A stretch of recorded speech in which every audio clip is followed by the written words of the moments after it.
Okay guys, so today I'm going to be doing a reptile room tour for November 2017.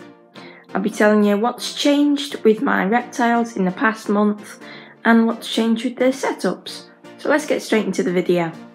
So let's start off by taking a look at my leopard gecko's bioactive vivarium. So as you can see, it's live planted and bioactive, which basically means that you don't have to clean it and it's sort of trying to replicate the wild environment. So if we take a look at the plants, you can see that they've definitely recovered from a few months ago when I went away for a week and they didn't get watered. I mean, I think it was a bit of a bigger problem than that, but they sort of completely died back. This one especially, the dark green one, the mother-in-law's tongue, that has completely grown back and grown a lot since then.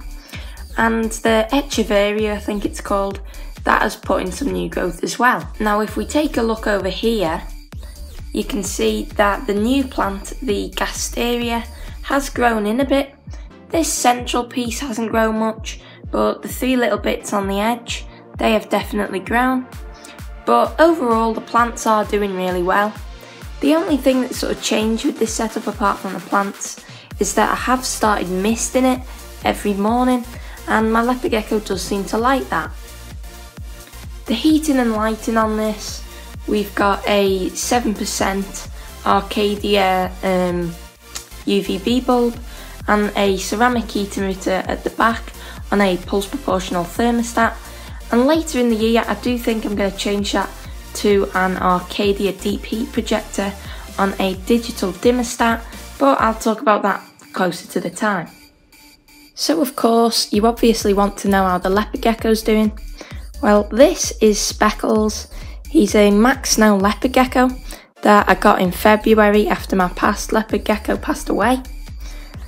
He's probably going to walk off back into his den at the back there.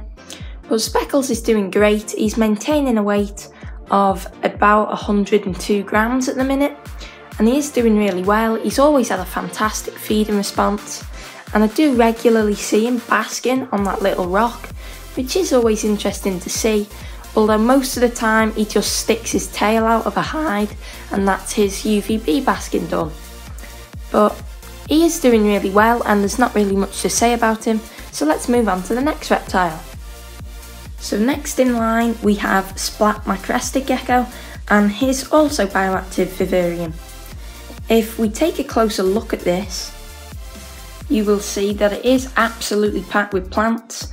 I've got some low growing Fittonia and Pilea and a little bromeliad down here. I've got fern there, some pothos growing in the middle, a parlour palm that doesn't really grow at all, big Guzmania. Now this is kind of sad because this is failing now. I'll put a little picture up of what it used to look like, but you can really see that it has started to fail now.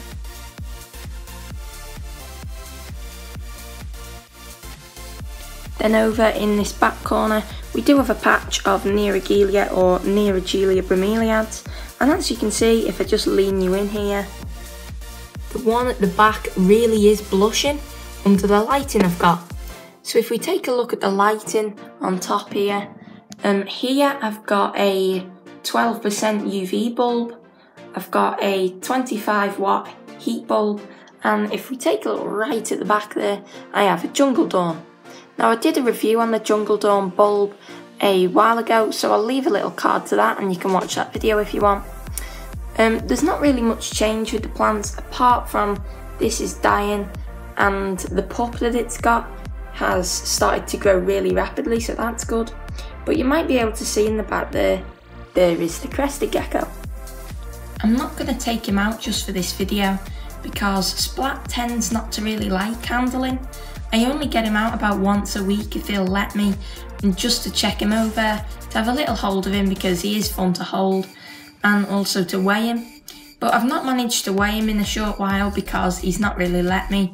But when I do handle him each week, he is really good with it, but I can tell that he doesn't really like it in the way that my other reptiles do, so I'm not going to force it on him.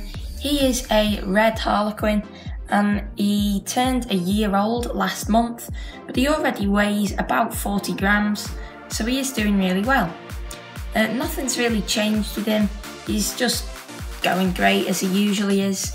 Apart from his feeding has cut down a bit, he just doesn't want to eat that much anymore, which I think is because his growth rate's really slowing down now, and also because it's going into winter, so it's nothing to worry about. But I have actually launched a bit of an investigation on crested gecko diets recently, so if you'd like to take part in that investigation, then I'll leave a little link in the top corner for you to go and check out that video, and it would really help me a lot if you were to check it out and maybe take part. So last but certainly not least as ever is Red the corn snake. His enclosure isn't bioactive, although in a couple of months it will be. I'm still just planning it and hopefully it should be good. But just a quick run through on what he's got. He's got some fake plants, a big cork branch in the middle over here. Up there he has a 2% UVB bulb, and over here he's got his ceramic heat emitter on a pulse proportional thermostat. Similar to the leopard gecko, I was thinking of changing that to a deep heat projector by Arcadia, but I don't think I am going to do it with this enclosure, because if you take a look, that ceramic heat emitter, it's one of the White Python ultra slim ones, and if I got a deep heat projector, then that would be much longer than that, so I'd need a bigger guard, and it would probably come down to about here, to be honest, because that is the absolute smallest guard I could get. And I think if I put it so that it was there, it'd be a bit too imposing on the enclosure, so I don't think I'm going to. But there isn't really much to update yet about this enclosure, so let's take a look at the snake. Unfortunately, Red is in this little cork log thing, so that's going to make it pretty much impossible for me to get him out in any sort of length of time, because he doesn't really like coming out of that, and he tends to just hold on. So I have put the light on this camera so you can see him, and that has gave his eyes a funny red glow that I actually can't see off the camera, which is quite interesting. But Red is doing absolutely fantastic. He's hypermelanistic, and recently he's sort of come out of his summer fast. He tends to stop eating things or eating as well over the summer, and he's now gone back to absolutely banging back his food.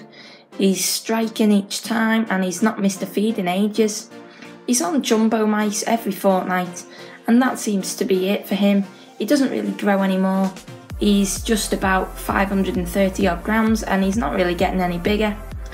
Not a proven male, by the way, because I've never had him popped, never had him probed, and I've never tried breeding him, and I don't really intend to. But he is doing great. Last week I filmed a video of him just crawling about the enclosure, doing his own thing, so I'll leave a little card to that, and if you're interested in watching that video, then you can do. Okay guys, so that pretty much wraps up this reptile room tour. I hope that you did enjoy it, and if you did, please leave a like and consider subscribing to my channel to see similar content in the near future. So I hope you did enjoy it, and I'll see you in the next video. Bye guys.